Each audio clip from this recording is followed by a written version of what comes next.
সেনাপ্রধান মিস্টার ওয়াকারুজ্জামানের সামনে আরো কঠিন পরিস্থিতি অপেক্ষা করছে। এবার ধরা পড়ে গেছো ওরে সোনার চান, না বাঁচে নাই, দিন শেষে ফাইসা গেছে। যারা যারা কথায় কথায় বলছিলেন যে তাড়াতাড়ি নির্বাচন দেন ভাই, তাড়াতাড়ি সংস্কার টংস্কার করে আসেন, হ্যাঁ ডক্টর ইউনূস সাহেব কবে নির্বাচন দিবেন, কবে নির্বাচন দেবেন, কি করতেছেন এতদিন লাগে 18 দিন, আবার আসেন দেখাই কি করতেছেন। গত 2-3 দিনের ভিতরে রাজনীতিতে বিরাট একটা ঘটনা ঘটে গেছে, সবকিছু পরিবর্তন হয়ে গেছে।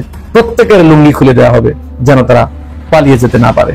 আসসালামু আলাইকুম প্রিয় দর্শক, নতুন একটি নিউজে আপনাদেরকে স্বাগতম। দর্শক, আজকে আপনাদেরকে দেখাবো এমন একটি গুরুত্বপূর্ণ ভিডিও, যে ভিডিওটি দেখলে রীতিমতো অবাক হবেন। চাঞ্চল্যকর অবস্থা সৃষ্টি হয়েছে, নেট দুনিয়ায় তোলপাড়, সামাজিক যোগাযোগ মাধ্যমে ভাইরাল।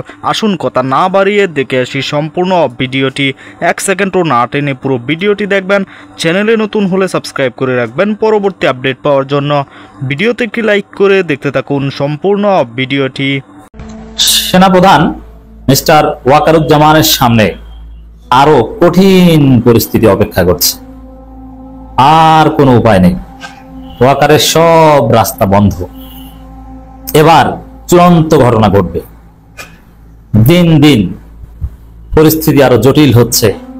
ওয়াকারের পৃথিবী ছোট হয়ে আসছে, তার সামনে অন্ধকার ধেয়ে আসছে। দর্শক, আপনারা জানেন যে ওয়াকারের হুমকি ধামকি উপেক্ষা করে সার্ভিং বড় বড় ওয়াকারি অফিসারদের বিরুদ্ধে অ্যারেস্ট ওয়ারেন্ট ইস্যু করা হয়েছে এবং 22 তারিখের মধ্যে তাদেরকে গ্রেফতার করে আনতে হবে।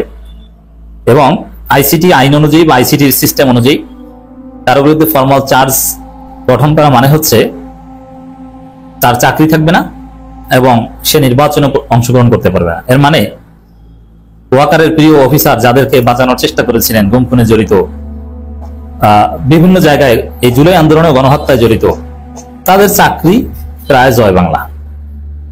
এখন এখানে অনিবার্যভাবে অনেক ঘটনা সামনে আসবে। ওয়াকারের বিরুদ্ধে কিন্তু কোনো চার্জ গঠন হয় না, কিন্তু ওয়াকার এটা ঠেকাতে চেয়েছিলেন। কিন্তু ওয়াকার নিজেই এখন ফাঁদে পড়ছেন, কঠিন ফাঁদে পড়তে যাচ্ছেন বা ফাঁদে পড়েছেন ওয়াকার। কি সেটা দেখেন। যেমন এই যে যাদের বিরুদ্ধে ওয়ারেন্ট ইস্যু করা হয়েছে, বিশেষ করে সার্ভিং 11 জন এবং রিটায়ার্ড একটা বড় অংশ 23+, মোট 28 গুম খুনে জড়িতদের বিরুদ্ধে চার্জ গঠন, অভিযোগপত্র দাখিল। এই জায়গায় সার্ভিংদের মধ্যে অনেকে পালিয়েছে। যেমন ওয়াকার নিজে ঢাকা থেকে ময়মনসিংহে ট্রান্সফার করেছে একজনকে, সরাসরি গুমের সাথে জড়িত, সে ওখান থেকে ভারতে পালিয়েছে। এখন এই বিষয়গুলো সামনে আসবে, যখন অ্যারেস্ট করতে যাবে কিভাবে কি পালালো এগুলো সামনে আসবে। ওয়াকারকে জবাবদিহি করতে হবে যে আপনার সার্ভিং অফিসাররা গুম খুনের সাথে জড়িত, যাদের বিরুদ্ধে প্রমাণ পাওয়া গেছে। আইসিটির আইন যারা জানেন না তাদের অবগতির জন্য জানাচ্ছি, আইসিটির system, international crimes tribunal system হচ্ছে কনভেনশনাল কোর্টের মতো না। মানে এখানে আগে তদন্ত করা হয়, তারপরে আপনাকে অভিযুক্ত বা আপনার কি হবে সেটা, তার আগে আপনার দ্বারে কাছেও যাওয়া হবে। কিন্তু কনভেনশনাল কোর্টে কি, যে কেউ একটা মামলা করে দিতে পারে, মামলা করার পরে তদন্ত। কিন্তু এখানে হচ্ছে তদন্তের আগে আপনার মামলা বা আসামি এগুলো কিছুই না, আগে তদন্ত। আর এই জন্য যেহেতু আগে তদন্ত, এই জন্য তদন্ত প্রতিবেদনটাই আপনি অর্ধেক অভিযুক্ত হয়ে গেছেন। আপনার আইসিটিতে চার্জ দাখিল করলে আপনার চাকরি শেষ। যেটা কনভেনশনাল কোর্টে হচ্ছে যে মামলা রায় হলে, মানে এটা রায়ের মতো অনেকটা, এটা ছোটখাটো না, রায়ের লোয়ার কোর্টে রায়ের সমান মর্যাদা প্রায় এই চার্জ গঠন। আসসালামু আলাইকুম। শেখ হাসিনা সরকার পতনের পর থেকে সেনাবাহিনীর বিরুদ্ধে বা সেনাবাহিনীকে নিয়ে নানান ধরনের অ্যাক্টিভিটিস অনলাইনে অফলাইনে রাজনৈতিক দলগুলোর মধ্যে চলমান। এর মাঝখানে আওয়ামী লীগ সরকার ক্ষমতায় থাকতে, বা আমাদের বাংলাদেশে হয় এটা খুবই কমন, যে যেই সরকার যখন ক্ষমতায় থাকে সেই সরকারের সাথে প্রশাসনের বা বিভিন্ন বাহিনীগুলোর একটা সম্পৃক্ততা গড়ে ওঠে। আর এজ এ রেজাল্ট যখন ওই সরকারের পতন হয়, তখন প্রশাসনে থাকা অথবা বিভিন্ন বাহিনীগুলোতে থাকা সেই সকল সেনাবাহিনীর কর্মকর্তা হোক, নৌবাহিনীর কর্মকর্তা হোক অথবা পুলিশের কর্মকর্তা হোক, তাদের বিরুদ্ধে কিন্তু খড়গ নামে। কারণ ওই মুহূর্তে তার অপরাধগুলোকে ডিফিট করার মতন রাষ্ট্রে কোনো শক্তি জীবিত থাকে না। সুতরাং সবকিছুই তৎকালীন প্রেক্ষাপট অনুযায়ী সাক্ষ্য প্রমাণ হইয়া কিন্তু রায় হয়ে যায়। পরবর্তী সময় দেখি যে আবার এগুলা সসম্মানে তুলাও নেয়।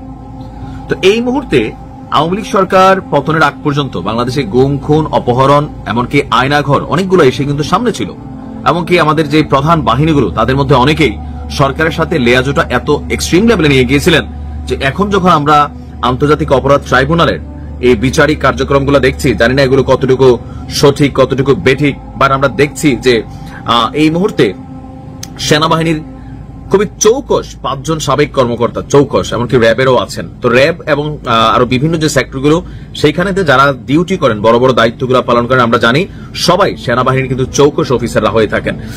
তো আওয়ামী লীগের শাসনামলে বিরোধী মতের লোকদেরকে গুম এবং নির্যাতনের যে ঘটনাগুলো ঘটেছে, সেই ঘটনায় মানবতা বিরোধী অপরাধের 2 মামলায় প্রসিকিউশনের আনুষ্ঠানিক অভিযোগ সামনে এসেছে।